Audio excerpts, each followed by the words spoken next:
فرش التراب يضمني.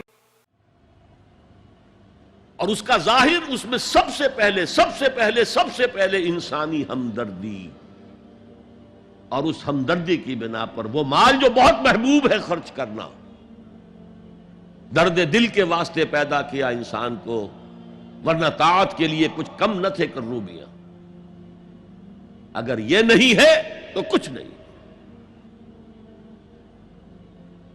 حضور نے فرمایا من یحرم الرفق فقد حرم الخیر کلہ. جو شخص دل کی نرمی سے محروم ہو گیا وہ کل کے کل خیر سے محروم ہو گیا. کسی کو دکھ میں دیکھو اور اس پوزیشن میں ہو کہ تم اس کا کوئی مداوع کر سکو اور نہ کرو، پھر تم چاہے مفسر ہو، محدث ہو، نیک نہیں ہو. تم عابد ہو سکتے ہو، زاہد ہو سکتے ہو، تم مفسر ہو سکتے ہو، محدث، نیک نہیں ہو سکتے. من یحرم الرفق، رفق کہتے ہیں نرمی، رفیق ہمارا ساتھی، دم ساز. ظاہر بات ہے آپ کو دکھ ہوگا، آپ کے رفیق جو ہے اس کے اپنے دل میں محسوس کرے گا آپ کے درد کو. ہم درد کسے کہتے ہیں؟ ہم درد، جن کا درد مشترک ہے. ہم عصر، ایک زمانے کے لوگ، ہم جماعت، ایک جماعت میں پڑھنے والے. ہم درد، خنجر چلے کسی پہ تڑپتے ہیں ہم امیر، سارے جہاں کا درد ہماری جگر میں ہے. اگر یہ رفق نہیں ہے، اگر یہ ہمدردی نہیں ہے، اگر کسی کو دکھ میں دیکھ کر آپ تڑپ نہیں اٹھتے، اگر اس کی مدد کرنے پر قادر ہو اور نہیں کرتے تو کل خیر سے محروم ہے. پڑھے جاؤ نمازیں اور تہجدیں، کچھ حاصل نہیں ہوگا. اس پر جو آخری آیت قرآن کی ہے، لن تنالوا البر حتى تنفقوا مما تحبون، اس سے زیادہ کیٹیگوریکل سٹیٹمنٹ اور کیا چاہیے. لن کے ساتھ جو نفی ہوتی ہے فعل مضارع میں، انتہائی مؤکد، ہرگز نہیں پہنچ سکتے نیکی کے مقام کو جب تک کہ خرچ نہ کرو ان میں سے جو چیزیں تمہیں پسند ہیں. قمیض پھٹ گئی ہے، بوسیدہ دے دو کسی کو، یہ نہیں ہے خیرات و صدقات، بلکہ جو تمہیں محبوب ہو. لن تنالوا البر، بر کے مقام تک نہیں پہنچ سکتے. پھر میں کہہ رہا ہوں، عابد ہو سکتے ہو، زاہد ہو سکتے ہو، علم کا معاملہ ہے، محدث ہو سکتے ہو، مفسر ہو سکتے ہو، فقیہ ہو سکتے ہو، مفتی ہو سکتے ہو، سب کچھ ہو سکتے ہو. قرآن مجید کی روح سے نیک نہیں کہلا سکتے. وَآتَ الْمَالَ عَلَى حُبِّهِ، اب اس میں جو ترتیب میں نے کہا تھا، الْأَقْرَبُ فَالْأَقْرَبُ، الْأَقْرَبُ فَالْأَقْرَبُ، سب سے پہلے ذوی القربیٰ. اور اس میں اکثر و بیشتر ہم سے کوتاہی ہوتی ہے.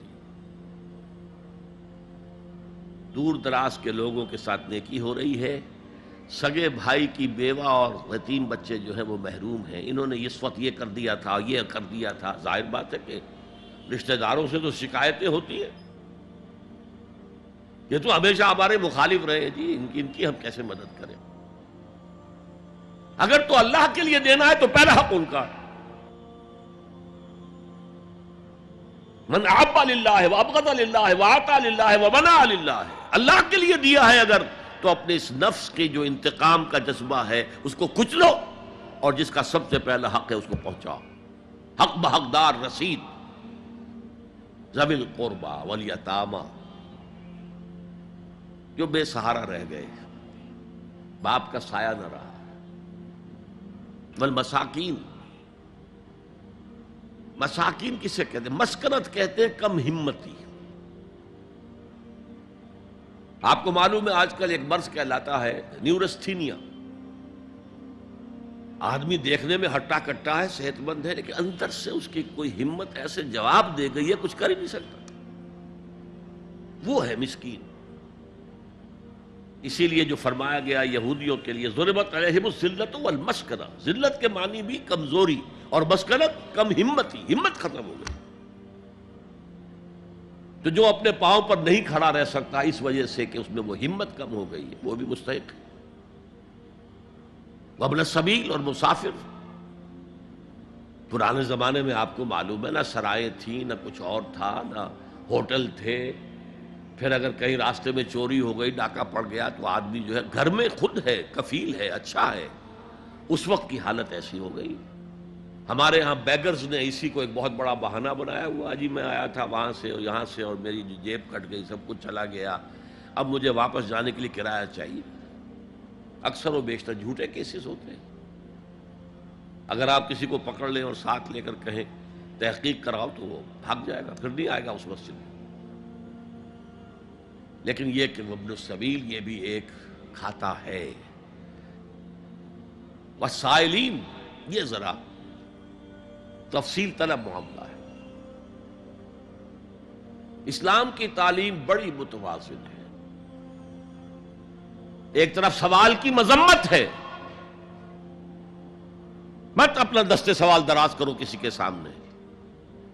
جو شخص ہاتھ پھیلاتا ہے مانگنے کے لیے، وہ اپنی عزت نفس کو ہتھیلی پر رکھ کر آپ کے سامنے پیش کر رہا ہے، اور آپ ٹھوکر مار دیتے ہیں اس کی عزت نفس کو. مانگو اللہ سے. اللہ کسی کے دل میں ڈالے تمہاری ضرورت پوری کر سکتا ہے، بغیر اس کے کہ تم کسی کے سامنے دستے سوال دراز کرو. تو سخت مذمت ہے. اور خاص طور پر بیگری جو ایک انسٹیٹیوشن بن گیا ہے، ایک پیشہ بن گیا ہے، وہ تو اسلام کی تعلیمات کے منافی ہے. اور جس طرح کی ہم خیرات بانٹتے ہیں، 5 روپے کا نوٹ دے رہے ہیں مانگنے والوں کو، مسجدوں کے باہر سمجھ رہے ہیں ہم نے حاتم طائی کی خبر کو لات مار دی، حالانکہ حقیقت میں آپ انسٹیٹیوشن آف بیگری کو سپورٹ کر رہے ہیں.